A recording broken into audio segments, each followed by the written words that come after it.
Alright, so this is my explosive concoction build. I just want to put a disclaimer at the start. It's more of a showcase than a guide or anything, so I just want to show things off and explain the mechanics real quickly. Let's go over by how we scale this. It's level 38. We get to level 38 by stacking Quiver effect. We got 302 from the Widow Hail. We got a line that says 7 on here, so every single one of those gets 7, that adds up to 42. The same thing applies here, that adds up to 21. This cluster gives us about 80. And this jewel over here gives us another 13. It all sums up to 458. So 450 effect times 2 from the quiver, that gives us plus 9, plus 2 from the quiver, that's plus 11, and plus 6 from the fire flower, that gives us plus 11 levels, and we have fire mastery, that sums up to plus 17 from global modifiers, and plus 1, that gives us level 38. The second thing I want to talk about is the timeless jewel. The timeless jewel makes it so every point of int gives us, instead of 2 mana, it gives us 1% evasion with this node. So, and we use Queen of the Forest. Queen of the Forest makes it so our evasion is our movement speed, and we get pretty fucking fast. I'll add clips for my Sekma run, where I stack increased evasion modifiers as well. And I get to like 150% movement speed. It's really good at Sekma farming. It moves pretty fast in maps as well. Aside from it, on the jewels, well, we also have increased magnitude of damaging ailments inflicted by critical strike. That's very important. That's most of our ignite damage. We have this on this jewel, on this jewel as well.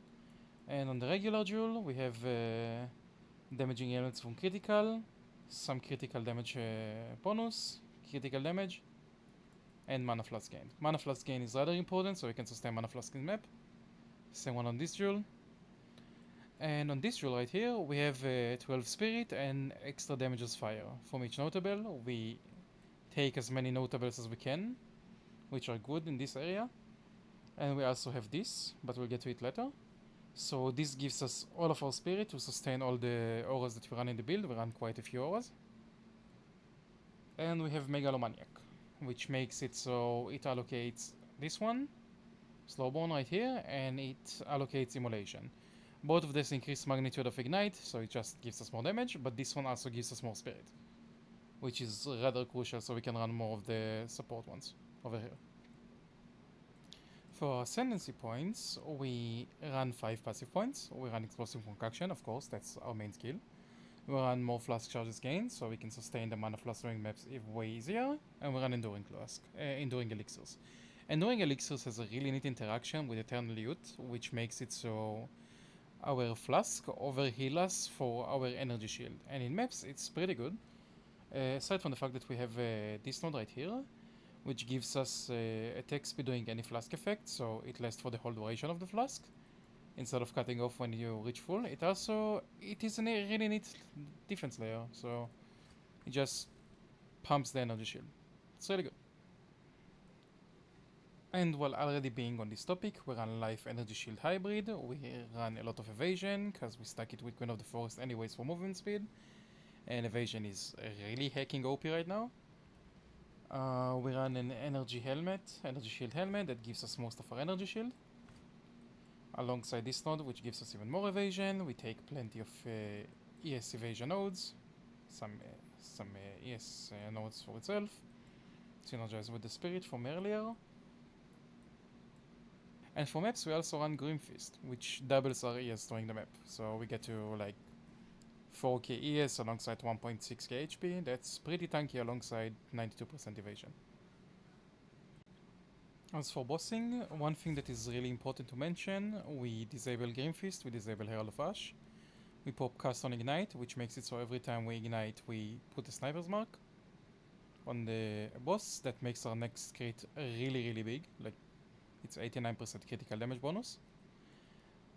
And we curse him with Flammability, and we also have fuck ton of curse effect in our secondary. And we have Eye of Winter to apply critical weakness, which gives us 10% critical flat. The way we do it is that we assign flammability to the second tree, so we get all the juice right here, and we need to come back, or else our gem level is very scuffed and we lose a lot of damage from it. And the way that we're doing it is we're assigning Eye of Winter to weapon set 1.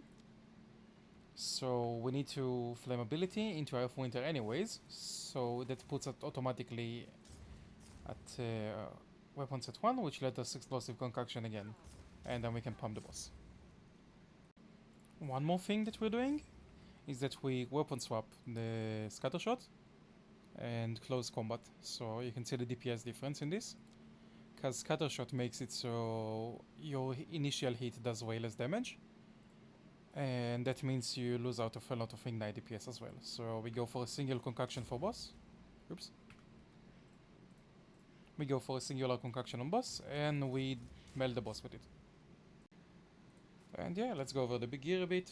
The big ES on the helmet, it works with this node right here. So it also gives us a lot of evasion, and that's our main source of ES. Big evasion boots, resistance, some rarity for the maps, increased attack speed, some hybrid ES evasion, dexterity, intelligence. Dexterity is good because we need it for the skills, and we also need a bit of accuracy. Intelligence is good because it gets converted with this jewel. Intelligence again. This holds all of our resistances alongside ingenuity. Some evasion, some fire damage. Evasion, life, dexterity, intelligence, help us get a thing. Chaos Res. I didn't feel like I need more Chaos Res than 65. It feels like I'm pretty much immortal. It's pretty good, yeah. I'm just gonna leave you off with juiced Delirium map that has 2 breaches in it. Yeah. Thank you for watching. Bye bye.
I do.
Now this will come in handy.